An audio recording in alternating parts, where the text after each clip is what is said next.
Bringing you the top stories from Bonners Ferry to St. Mary's and everywhere in between. This is the North Idaho Prepcast with Ryan Skaggs. That's right. It's another edition of the North Idaho Prepcast on IdahoSports.com. I'm Brandon Baney, and here's the guy who gets his own spot in the intro, Ryan Skaggs. What's going on? Yeah, soon to be probably an apartment in Sandpoint as many weeks in a row as I've spent broadcasting up there. Yeah, no doubt. Now, you know, Coeur d'Alene to Sandpoint isn't like a terrible stretch, right? 44 miles, yeah. It's not too bad. Yeah, that's not bad. I've been having to go to West Side High School a lot lately. That's in Dayton, Idaho. You know, that's like, 60 to 70 miles from where I live. So, and if you go off the road, you're off the face of the earth. Is it kind of There's all these small towns that nobody's ever heard of. There's Clifton and Oxford, and yeah, you blink and you're basically through it. So, yeah. We get some of those up here, but it's probably a little bit different than obviously down on the Snake River Plain down there. Yeah, the one I thought was really cool just because of the name. It's kind of by St. Mary's. It's called Santa. Yeah. Santa, Idaho. I was like, yeah, there's like Santa, and then there's Princeton and Harvard and a bunch of those other towns around there too. Yeah. Yeah, I thought that was pretty cool. So no high schools in Santa or Princeton or Harvard. Lots of high schools in Coeur d'Alene, though. And that's where we focus each week, the District 1 athletics scene in North Idaho. The big story last week, Ryan, was the state swim meet took place down in Boise. Yeah, and North Idaho showed pretty well down there. On the boys' side, the Lake City boys took third, which was an impressive showing from them. Logan Robillard had a couple of state championships in the 200 free and the 500 free. He did very well down there. Their 400 free relay team took second, and Ben Linford took third in the 100 backstroke. And John Fritz took third in the 500 free. So they showed up very well down at the state meet. And then, of course, on the girls' side, Lake City won girls' soccer last week. They had an excellent volleyball season. The girls' athletics at Lake City have had a really strong fall season. Yeah, and they had a couple of their soccer players sign national letters of intent too. One to Montana State, and I believe another to Gonzaga. So they're showing up. That's for dang sure. They're girls' athletics, and they got a few basketball players too that are getting looks. So as the winter sports take flight, expect to see some more success from Lake City. Well, and they had probably the most signature high profile signing last year in North Idaho, and really maybe even the whole state, with Brooklyn Rewers, who is now at Michigan State University playing basketball in the Big Ten, which is pretty impressive, right? Yeah. So I mean, there's some great athletes coming out of North Idaho right now, and just kind of watching the Twitter and Instagram feeds of some of the area schools and seeing the kids get, the early signing period for their NLI is pretty awesome. Yeah. So Lake City's girls continued their strong fall sports season this year with a state swimming title, 230.5 points. They won by 9 points over the defending champs from Boise. Boise is really good. So for Lake City to go down and knock off the defending champion Brave, really impressive effort. Yeah, and Lake City's going to be around for a while. I mean, that's a really, really young squad that they have, and they're very talented.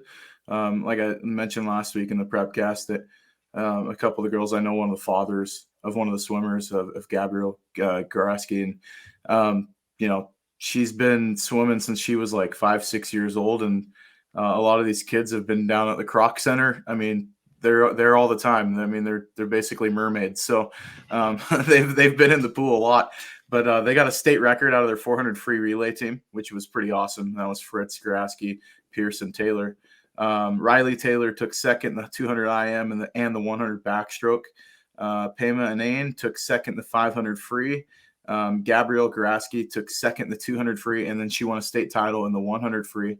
And then their 200 medley relay took third, and their 200 free relay took second. So an awesome showing by the T-Wolves down there.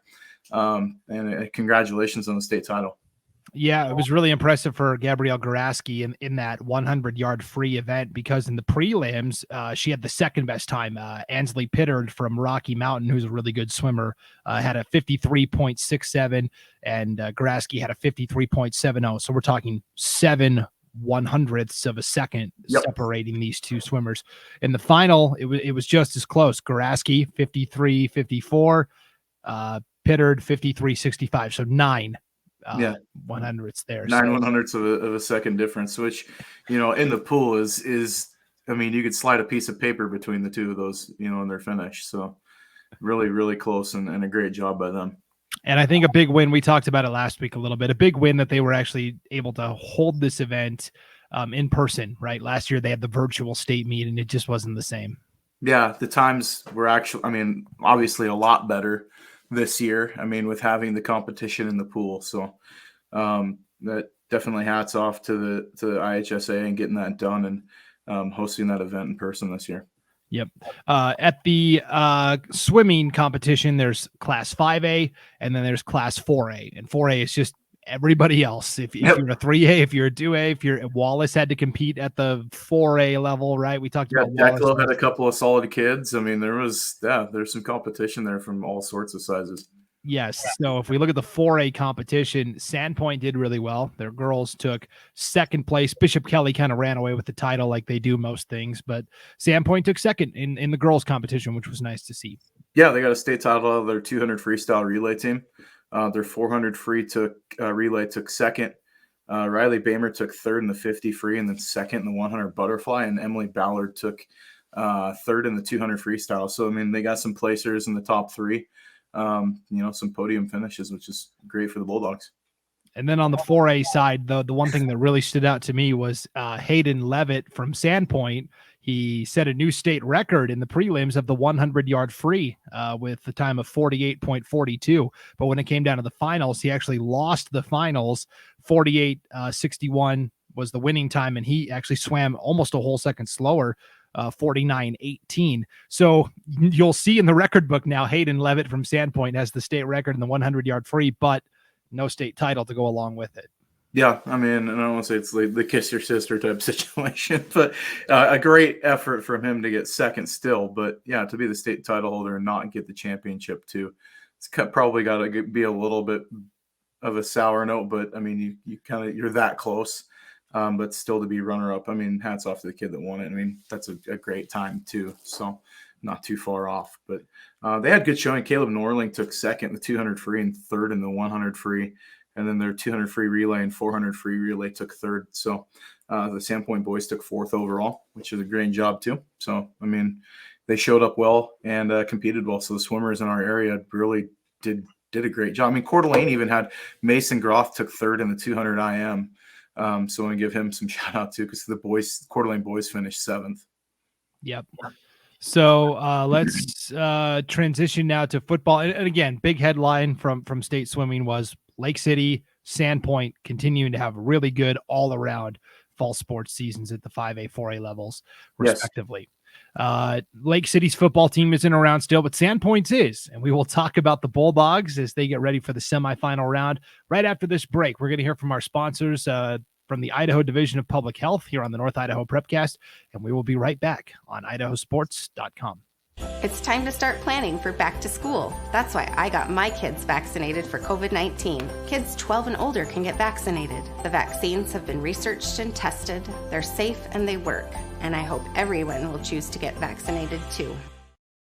Back on the North Idaho Prepcast, IdahoSports.com, Brandon Baney with Ryan Skaggs. You can listen to this podcast at IdahoSports.com or wherever you download your podcasts. You can also watch the video each week on the IdahoSports.com YouTube channel, as well as our Facebook page. You'll be able to see me today. I'm wearing my finest Green Bay Packers polo. Got to represent the team even when they lose, right? Didn't have Aaron Rodgers last week, so...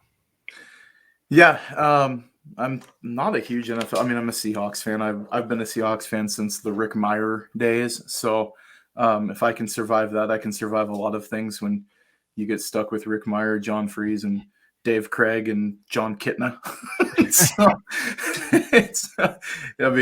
Obviously being without Russell Wilson is hurt this year, but we manage. But my Boise State Broncos got a good win last week, so I'll take the milk can coming back home after beating Fresno State and absolutely stomping them. So hats off to the the Broncos. Yes, Boise State got a nice win as well. And so as we're talking about football, let's get you caught up on what happened in the 5A and 4A ranks. Again, if you're watching the video, you can see we're going to put the bracket up on the screen and you can follow along that way. If you're listening audio only, you can go to our website, IdahoSports.com, and look at the bracket there, or just picture it in your mind. As there's fewer teams now, it's a little easier to visualize how this bracket lays out. So let's go ahead and let's just start with the 4A, because that's where we've got a team still competing. Sandpoint, this is the game that you were at Friday night, Ryan, in the quarterfinal round, hosting Shelley, and Sandpoint trailed the entire first half, but played well in the second half to come away with a 21-14 win. Yeah, I mean, Shelley, hats off to them. They played a great first half. The second half, I don't think they played poorly in the second half as much as Sandpoint's defense was just absolutely dominant after halftime. The adjustments that they made, I mean, they were holding, I mean, Shelley was averaging, I believe it was like 6.5 yards a carry in the first half. You know, and obviously their passing game was effective. They run so much. Obviously you get the one or two every, you know, series, bootleg passes, reverse pivot out of the you know, under center, and you come out and hit a bootleg pass for 17, 18 yards to your tight end. But Sandpoint adjusted. They didn't panic, and that was the thing that I noticed from the Bulldogs. Yeah, they were down, but they never really got rushed and went outside of what they normally do. But Shelley had a great game plan coming into that game. I just think that the adjustments from Coach Thielbar and Coach Knowles really made the difference for the Bulldogs in the second half. And Parker Pettit had an awesome game in the second half. Yeah, you saw when Shelley had to start throwing the ball, that's when they started turning it over, right? Jack Zimmerman had 2 interceptions in the second half. You talked about Parker Pettit. He scored twice in the second half, 47-yard touchdown pass to Cody Newhart, and then a 1-yard QB run, sneak, whatever you want to call it. We talked all year about Garrett Cox and Parker Pettit a little bit. We talked about Newhart coming back. He had to leave with an injury, so we hope he's okay.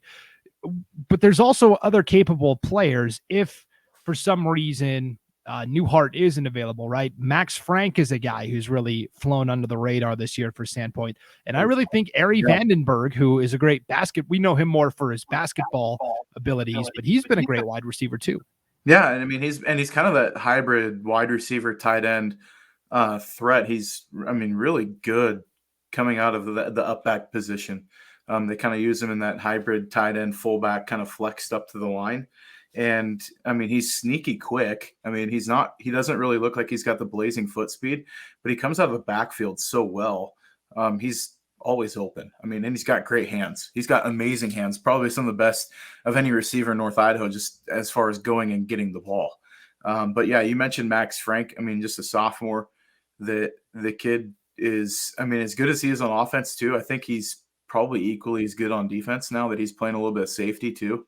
And I think he was the difference maker as far as shutting down the passing game of Shelley in the second half. He came in and played safety and was absolutely a shut to him. Him and Zimmerman played out of their minds. And I'll give Coda Hartley props too. Coda Hartley played a great game too. That secondary is very underrated. But we can talk a little bit more about them. But on offense, I mean, you still have Lasse Kuhn. I mean, he's a great kicker. I mean, we see his kicking prowess that, you know, he puts it through the uprights on kickoffs. But really what stands out with him is he's actually, I mean, it's a foreign exchange student. This is a great player. He's a great athlete. Just, you know, kind of sneaky fast, but he's always in the right spot at the right time. Him and Pettit have a very good relationship. I think when you see Pettit scramble, he always looks either to Max Frank or Lasse Kuhn. And he, you know, finally having Newhart back was certainly a huge blessing, because, you know, that's how that 47-yard bomb happened, was that Pettit just scrambled out and then Newhart just broke it off and took off towards the end zone and just sailed one in, and it was a great play. But Pettit has been patient, and I think that's the one thing that has been the benefit in the passing game for Sandpoint, is that he doesn't make a ton of mistakes. And the picks that he has thrown, especially in the last 3 games, really haven't been his fault. They weren't bad throws. Some of them were just a really great play by the defender.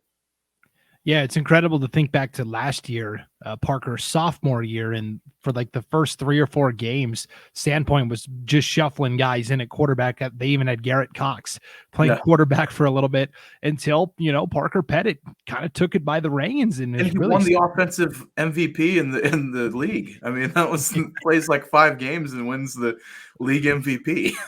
Yeah, pretty awesome story there. So Sandpoint continuing to host, right? They're the number 1 overall seed. They're now going to host Blackfoot in the semifinal round. Blackfoot, the 5 seed, defeated Nampa 28-14. That score's a little deceptive. They were up 21-0, and Nampa scored twice really late in the game.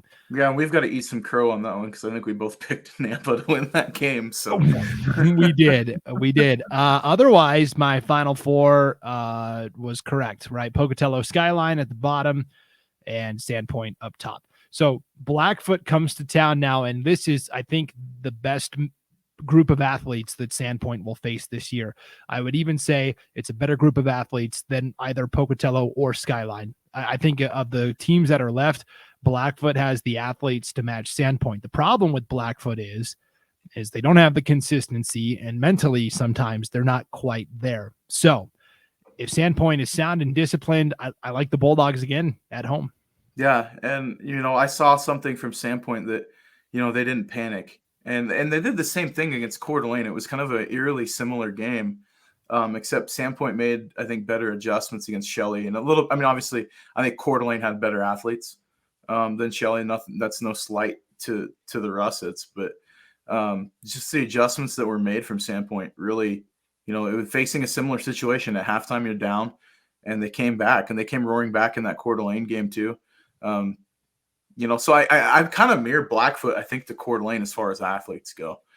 King at wide receiver for Blackfoot's, he's a stud. Like he's legit. Ramirez, their running back, is very consistent. Their quarterback Grimmett is solid. I mean, he's good in the passing game. He's good in the running game. The difference is I look at like where would the dividing line be? Where's the benefit or the positives for Sandpoint, and where are the positives for Blackfoot? Sandpoint, we know the running game can get going at any time they want to. They didn't have to run against Shelley. They actually started passing more, and they could have gone back to the running game, and they did. And that's how they, got 2 huge drives right there to start the second half. The one thing I think Sandpoint that was underrated was their return game. Sandpoint's return game is sneaky good. Garrett Cox returning punts is lethal. We saw him bust a huge return, and he got one, I think it was like a 37-yard return on a punt, which set up a short field and set up that Pettit 1-yard touchdown run. And then a couple of good returns, one from Lane Dunkel, who had a really nice return on a kickoff that set up a short field too. I think put him at the 40 to start off. So, if Sandpoint can take care of the ball and win the special teams, I think that they win the game probably by 2 or 3 scores. Just because their defense, I think, now finally got their test and kind of woke up a little bit. They're excited for this game. I talked to a few of the kids after the game and a couple of the coaches, and just kind of get them like, hey, you're playing Blackfoot. How do you feel about that? And they're like, they feel that it's, besides themselves, it's the best team left. That they feel that Blackfoot is, as far as the team goes, this is the better, the harder matchup per se. But like you said, the consistency from Blackfoot throughout the year, it's been spotty at best. At times, the beginning of the year it was obviously rough. I think you've had a game of theirs, haven't you? I did. I called when Blackfoot played Rigby and actually took Rigby down to the wire. Rigby only won that game by 10, 24-14. And what happened in that game was that Javonte King, the fans up north, you guys are going to enjoy watching him play because he is a 6'4", 180-pound just specimen. I mean, he's huge, and he kind of dominated in the first half, but in the second half, he was quiet. He didn't have a single catch after halftime. Now, part of that is he couldn't get open, but part of that too was like Blackfoot inexplicably went away from what was working and tried to start grounding and pounding it with Austin Ramirez, which wasn't very successful. So that's the thing with Blackfoot. They do things sometimes and you scratch your head and you go, what are you doing? They've lost 3 games this year on 2-point conversions, twice where they went for 2 in the win and didn't get it.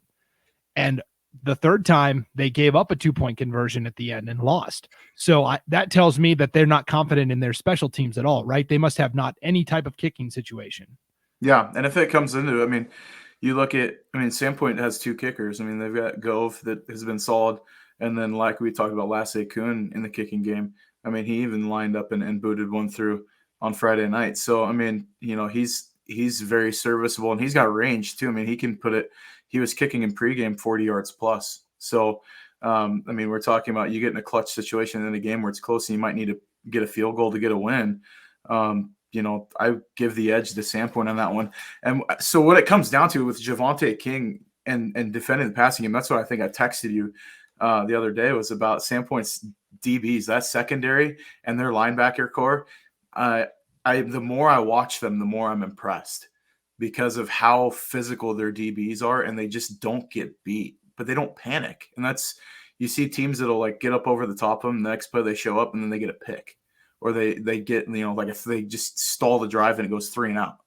And that secondary, I mean, yeah, you got a big specimen, but they've faced big guys too. They've faced Cope from Coeur d'Alene. They've faced Waddington from Lakeland. I know that King's a little bit different athlete than Alden. No offense to Alden. He's a great kid. But, you know, it's not that they haven't had to face great athletes already this year and shut them down. Waddington, I think, had like 3 catches against Sandpoint. So, you know, that secondary and that back end of that defense is as good as it comes in the state. Yeah, and I think another advantage for Sandpoint is Blackfoot's line is a little undersized. So I think Sandpoint can take advantage there. I always try and give you one guy to keep an eye on, right? From outside of the area you cover, North Idaho. So for Sure. Blackfoot, the guy I would keep an eye on, Ryan, Friday night, because you'll be on the call for this game as well for IdahoSports.com, is Deegan Hale. He's another like 6'3" receiver. He's like the second receiver in the offense behind King, but he also plays free safety on defense, and he has nabbed a number of interceptions this year. So he's a 2-way player. He's a good athlete, 6'3", another tall guy. So Deegan Hale is a guy I would keep an eye on. But so I'll keep an eye on it. I'll give the state somebody to kind of watch out for. Was, I mean, not just with Max Frank. I'm going to go back to our text, but we talk about Luke McCorkle. I love that kid. He is he's a competitor, and he's just absolutely gritty and physical as all get out. I love watching him play. He doesn't get his name called a ton as far as, because he doesn't play offense. He's on the defensive side of the ball, but he's in on like every stinking tackle, kind of at like that corner hybrid safety position. And he's just gritty. I mean, he's always in there. Him, and then another one that was kind of an unsung hero against Shelley was Owen Wimmer, the other linebacker opposite West Benefield. Wimmer had a great game. Very quiet under the radar, but just, you know, stonewalled that rushing attack to where they were averaging under 2 yards a carry in the second half. I mean, yeah, that Sandpoint defense is for real. I'm going to hang my hat on defense wins championships. That's where Sandpoint's going to get it done this week. Yep, I agree. If we look at this bracket, Sandpoint hosts Blackfoot Friday night, 7:00 in Sandpoint. Here is my official 4A championship pick: Sandpoint, Pocatello in the Kibbe Dome in Moscow. What do you got, Ryan? I got the same. Yeah, I think it's going to be Sandpoint and Pokey in the Dome, and hopefully I've got the call on that one too. So yes, for sure. I just Skyline, man. They've been playing with fire too many weeks. They can't sleepwalk against Pocatello. They'll get run out of the building. I've done all of Skyline's and all of Pocatello's playoff games so far, and Skyline's not. They start to come back and get you eventually. You make that many mistakes, it's eventually going to haunt you. Yeah. Yep. All right, let's transition to, so that's the only team left from up north is Sandpoint. So we've kind of cast our lot with the Bulldogs. A lot of other teams were playing last week in the quarterfinals, but fell. I think probably the most surprising was that the 5A ranks, as we pull up the bracket here, Coeur d'Alene hosting Eagle fell late, 23-14. This surprised a lot of people, myself included. I had thought Coeur d'Alene was going to take it all the way. Yeah, and I had them losing in the semis. I thought they would beat Eagle, but I knew it would be a close game. I mean, you talk about your chances, and just talking to folks that were at that game, and Coeur d'Alene had a plethora of them. that they could have put Eagle away in the second half, and just kind of, a late turnover turns into a touchdown. Next thing you know, you're down, and then you're down bigger. Didn't really do them any favors, because it was a 3-point game, I think, with under 5 to play. And then the Eagle got the touchdown late to kind of ice it. But the Vikings had a great season. I saw an Instagram post from Gunnar Julio that, just the gratefulness of the kids for the support that they have. So, the community's rallied around these teams. You look at Sandpoint, and I got to talk to Parker Pettit's dad before the game there, and talking to some of the other parents as places I go, and just how many people are involved, the families that are involved, and like actually getting to know them, and the support that these kids get, not just from their family members, but then, it's friends of the family and local business owners and everybody else that supports. It's been a great thing. And I think that, I don't want to say if there's one positive from COVID to take away, but like, you don't take sports for granted. Like, they're not taking high school sports for granted. And you kind of see that with the kids. There's been a little bit more passion this year, as opposed to a few of the other years past where kids kind of ho-hum through it. I think there's been a little bit more appreciation for the ability to play the game. Yeah, I agree. That perspective, right? Because games got canceled, and then games last year were played in front of a lot of times empty stadiums. So, the game really swung for Coeur d'Alene. And you mentioned all the people that are involved in making a program so successful. I see every week on social media, I follow all the Coeur d'Alene Viking athletics, but every week they have a lineman feed, right? Yep. So a player and their family takes turns hosting each week all of the linemen. Can you imagine the food bill for that? We used to do those in high school. You'd actually have a team dinner. Right. The lineman would do here, but you give linemen free reign to go more than once through the buffet line. Come on, good grief. That's a couple $100 bills right there. But yeah. I think they went to Nosworthy's too this last week, which I was slightly jealous because that place is awesome. But seeing the linemen eating a burger at Nosworthy's, I'm sure that there was some damage done on that tab. Yeah, for sure.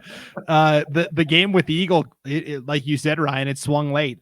It was 16-14 Eagle. Coeur d'Alene was lining up for a field goal to take the lead.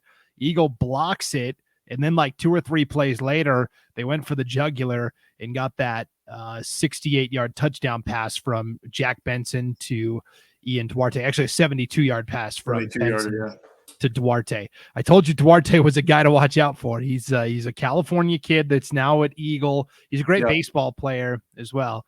And he had 8 catches for 168 yards and the touchdown. So and Eagles had a great season, and they've earned their way into the semis. But where would they be? You kind of play the what if game if Makita was still around. Would they be the elite team in Idaho? Very distinct possibility that could be the case. But a couple of the other scores that really stood out. What the Warriors and Meridian did was, I just sat there and kind of like a gasp, just absolutely undressing Mountain View in that game. Hats off to Meridian and winning that game. They got a tough one against Rigby coming up, but what a great win. Wow. What a great win. And then of course, Highland knocking off Rocky Mountain. Oh, the 58-yard bomb. Ian Hershey, a new state record. Yeah. Good grief. I think a lot of people saw the Final Four and thought, there'll be 2 teams from the SIC, the Treasure Valley, and they're thinking Mountain View and Rocky Mountain. I'm not sure anybody had Eagle and Meridian. Yeah, I was guilty of the Rocky Mountain and Mountain View. Mm-hmm. Yep. I had that flip. That's pretty cool. So it's going to be a lot of fun. Rigby at Meridian, Highland at Eagle. Those are the 5A semifinals. Let's talk about the 3A bracket, because Timberlake traveled down to Gooding and almost came away with the win, but they fell 28-21, and the Senators now are still undefeated at Gooding High. Yeah, Timberlake was playing with house money when they went down there, and I think that's how they kind of played. They played a little free and took some shots, and they played a great ball. Gooding is a great team, and Timberlake showed that they were equally solid. And the Tigers had a great year. Hats off to them, but they had their chances too. In that one, Gooding let them hang around, and you let kind of a underdog hang around, they get that confidence building, and sometimes it can come back to bite you. The Senators obviously ended up getting the win, but hats off to Coach Amos and the crew. up the road in Spirit Lake. They got a great team and a good bunch of kids. So they had a great season. Unfortunate ended in the loss, but I mean, that's a good Gooding team that they played very competitively. Yeah, Gooding's just so hard to stop with the run game. You know, everybody thinks about Colston Loveland, the tight end who is committed to Michigan from Gooding, but really what makes them go is their quarterback, Curtis Atkinson. He's like 6'5", 240, and they just run him. Good luck. He reminds me of like Jake Locker. I don't know if you remember, like the former Washington Husky, but just his stature and the way he plays, really, really similar. I would say in that sense of the ability to run, but still having a really, capable arm too. Yeah, when I first started broadcasting in Montana, roughly 12 years ago, I was doing high school football games in Western Montana. And at the time, Brock Osweiler was playing at Flathead High School in Kalispell. And yeah, same thing. He's 6'8", 250, went on to play at Arizona State and in the NFL, obviously. Didn't do as well there, but kind of the same deal. He's just a big physical dude, and good luck trying to bring me down, right? Yeah. I remember the days of watching Locker play Lewiston High School. So Ferndale came over and played them, and it was like, okay, this guy's a dude, all right. And then obviously he went on to do what he did at the University of Washington. But yeah, no, Gooding is a good team. I mean, that's going to be that. I mean, you talk about that Final Four. That's two dandy ball games. I mean, Homedale and Sugar, and then you've got Gooding and Weiser setting up that. I mean, you could basically draw a name out of a hat, and you probably would have picked it at the beginning of the year, as far as kind of knowing who the Blue Bloods are in the 3A. Yep, and I have no idea how either of those games will go. Any of the four could win, and could win state. I mean, absolutely, yeah. I mean, and they're all capable teams. They're all great. I mean, it's going to be exciting. We get a benefit for having great games. I mean, I think that's where the fans are going to win. Yes, and for the most part, it looks like the Max Preps seedings have worked out for the most part. If you look at the 3A, it's the top four teams. 4A, it's 1, 2, 5, and 6. I mean, pretty decent. 2A is the top four as well. So yeah, let's talk about the final team that was representing the North. And this was a Saturday game. Mullen St. Regis, we talked about, had to travel to Cary in the 1A D2 bracket. Lost 60-14, but this was a close game at halftime. I think it was 20-6 or 22-6, but they just ran out of steam in the second half. And what was a great season for Mullen St. Regis comes to an end in the quarterfinals. Yeah. And that crew, I mean, we all picked in that, hey, it was going to be their year. Yep. And I was rooting for them because, I mean, I really was, just because of, you look at the adversity that they face every week and what they go through in order to just play. Those kids want it. The drive and desire is there, and they've got a great group of kids and great coaching staff that really genuinely not only knows the game of football, they just care about their kids. And if I was a parent with kids in that program, I mean, yeah, they're the ones that I basically give the keys to and just say, hey, you're going to take care of my kid. I trust you to death with this, and my kids are going to come out the other side of this better for what they did, and they learned how to push through some difficult stuff by traveling for practice even. I mean, either going over to St. Regis or having St. Regis traveling every day because of the time difference. And but no, they had a great season. It just came up short. Obviously, you run out of gas. A long road trip, being a league champ, coming out of a bye week, it's just tough. And having to go all the way down there I don't want to say that there shoulda, coulda, wouldas, or you can make excuses or whatever, but having to travel in that situation, the state tournament, and playing the team that you had to play, it's a tough draw, and that team's probably going to go on to win the title, in my opinion. I mean, they could very well do it. So, and I'm secretly rooting for Kendrick because I've got a buddy that coaches there and know a couple of the guys on the staff. So I don't want to try to play favorites or anything else, but I was hoping for a Kendrick Mullen final. Man, that would have been cool. That would have been awesome up in the Kibbe Dome in Moscow. That would have been a good time. For supremacy of North Idaho, it'd been fantastic. Yeah, it really would have. So, unfortunately, sometimes this is how it goes in high school football. What was a great regular season, and that's what you have to remember, right? The great overall season you had, not the last result. Yeah, and I know that we kind of shift towards basketball season and stuff too, And I know this is a North Idaho Prepcast, but we'll be talking a little bit more during basketball season about some of the District 2 teams. Lapwai, what they did, holy cow. Titus Year out, U of I basketball commit. So congrats to him. And but man, he had, what was it, 8 touchdowns in that game he was responsible for? I think it was 9. 9, yeah. He 9. ran for 4 and threw for 5. I mean, come on. So that team is loaded with athletes across the field. I mean, I joked to their basketball coach, Coach Eastman, on Instagram. It was like, he was like, well, I guess basketball season's starting a week late this year. And I was like, no, they're playing basketball. It's just on grass right now. Seriously. Josh Layton, the Lapwai football coach, I think said it best. He said, we're excited for basketball around here, but we're not quite ready for it just yet. That's right. Yeah, no, they've got a really good chance to pull a shocker and win a couple games now. So I wouldn't count out the Wildcats right now, the way they're playing. Well, yeah, let's put up this 1A D1 bracket real quick. They're playing Raft River, the number 1 overall seed. Raft River played Potlatch last week in Holt Arena. Yeah. And so they went to Raft River and said, okay, you're going to be in Holt again this Saturday? They're like, against Lapwai? No, thank you. We'll take it outside and take our chances in the weather. They're probably hoping for 3 inches of rain and some snow. Yeah, they are. So that game will be played in Malta, which is where Raft River High School is, Saturday at 1 p.m. So, yeah. Let's see. Bring Lapwai into Holt Arena. No, thanks. Yeah, become the track me at that point. Yeah. So best of luck to that crew down there in Lapwai. They're a good group of kids. They got to be around them. They're in the state basketball tournament last year when I had the 1A D1 draw. And so, yeah, I know they're not in my district, but I can still, give a shout out to a few area schools. Yeah, absolutely. So you touched on it as well, Ryan, as we get towards the end of football season and start transitioning into the winter sports season. We're going to continue each week here with the North Idaho Prepcast, right? We're going to talk about basketball and wrestling each week. The podcast will probably be a little bit shorter just because there's less sports to talk about. I can talk wrestling. What are you talking about? Yeah, no. But in fall sports, you've got like what? 5? You've got like 5-6 sports going on at a time. Right. There's only 3 in the winter. So, yeah.